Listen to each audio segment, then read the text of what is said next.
एक बार भगवान शंकर जी पार्वती जी को फरमाते हैं, उमा कहूँ मैं अनुभव अपना, सत्य हरि भक्ति जगत सब सपना। हे पार्वती, मैं जिंदगी का अनुभव बताता हूँ।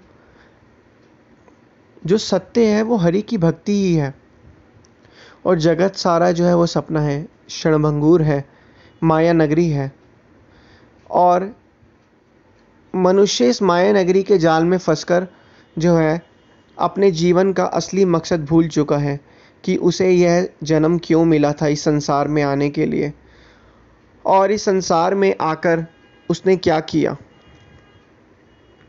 तभी तो वक़्त के संत महापुरुष फरमाते हैं कि किस लिए दुनिया में आया, समझा नहीं इस राज को, लग गया रोज़ी की फ़िक्र में, भूल गया असली बात को।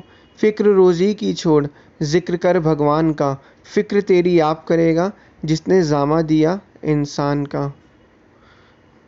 महापुरुष यही फरमाते हैं कि इस दुनिया में तू क्यों आया है। तेरा आने का असली मकसद जो था वो तो परमपिता परमात्मा की बंदगी करके, इस जन्म में अच्छे कर्मों को करके और परमपिता परमात्मा की भक्ति करनी थी। लेकिन तू क्या कर रहा है। मनुष्य सोचता है कि मैं पैसा कमा लूँ, ये कर लूँ, वो कर लूँ। लेकिन मनुष्य को यह समझना चाहिए कि इस दुनिया में उसकी जो किस्मत है, उसको अपनी किस्मत के अनुसार ही सभी चीज़ें मिलती हैं। जो वो पिछले जन्म में कर्म करके आया है, इस जन्म में उसको पिछले जन्म के कर्मों का ही के हिसाब से ही फल मिल रहा है।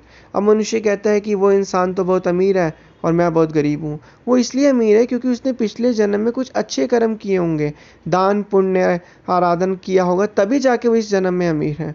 और इस जन्म में कुछ मनुष्य उससे कम है क्योंकि उसने उस जन्म में कर्म अच्छे किए नहीं होंगे।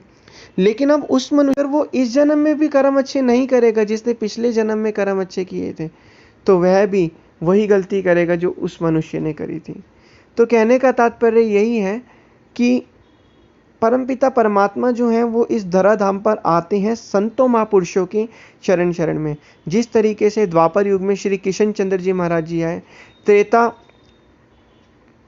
युग में श्री रामचंद्र जी महाराज जी आए, और सतयुग में बाबे नानक जी आए मनुष्य का रूप धारण करके। क्यों?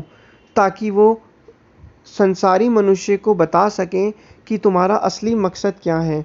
और इसी तरीके से इस युग में भी वक़्त के संतों महापुरुषों का आना सिर्फ धराधाम पर इसलिए हुआ है ताकि वो जीव की जो सही जीव जो है गलत जो रास्ते पर जा रहा है उसको गलत रास्ते से हटा के उसको सही दिशा में लगाना, उसको सही रास्ते में लगाना।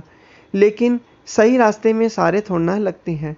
इस संसार में कितने लोग रह रहे हैं, कितने करोड़ लोग रह रहे हैं, लेकिन कुछ ही लोग हैं जिन्हें अपने आप के बारे में पता चल चुका है कि मैं कौन हूँ, मेरा इस मनुष्य जन्म का क्या मकसद है, मैं क्यों इस धराधाम पर आया हूँ। जिसे पता चल गया है कि अब मुझे पता चल गया है कि मेरा इसके दुनिया में आने का असली मकसद क्या है। जो आत्मिक शांति और आनंद को पाने के लिए मैं बार बार यत्न प्रयत्न कर रहा हूँ सांसारिक चीज़ों को प्राप्त करने के लिए, लेकिन वो यत्न प्रयत्न तो सांसारिक चीज़ों को चाहे प्राप्त करो चाहे ना करो, शांति तो आपको तब भी मिल सकती है। लेकिन शांति का कार्य आपको अपने अंदर ही ढूंढना है, परमपिता परमात्मा भगवान से जुड़कर उनकी बंदगी करके। तो कहने का तात्पर्य यही है कि संत महापुरुष फरमाते हैं कि अलख पुरुष की यारसी, संतन की ही देन लखिया, जो चाहे अलग को इन्हीं में ही लख ले। कि जो वक़्त के संत महापुरुष हैं वही परमपिता परमात्मा भगवान का रूप है। अब मनुष्य क्या कहता है? मनुष्य कहता है कि भगवान जो है वो इस रूप में आके मुझे दर्शन देंगे। अब भगवान कोई किसी और रूप में आके थोड़ा ना दर्शन देंगे, भगवान तो इंसान के रूप में आके दर्शन देंगे। अब वो मनुष्य जो है इंसान को मानता नहीं है, और फिर थोड़े समय बाद में जय जयकार करता है, बाद में मानता है कि हाँ भाई वो भगवान है। तो कहने का तात्पर्य यही है कि जो मन है, मन जो है मनुष्य को धोखे में रखता है, उसे सच का बताता ही नहीं है।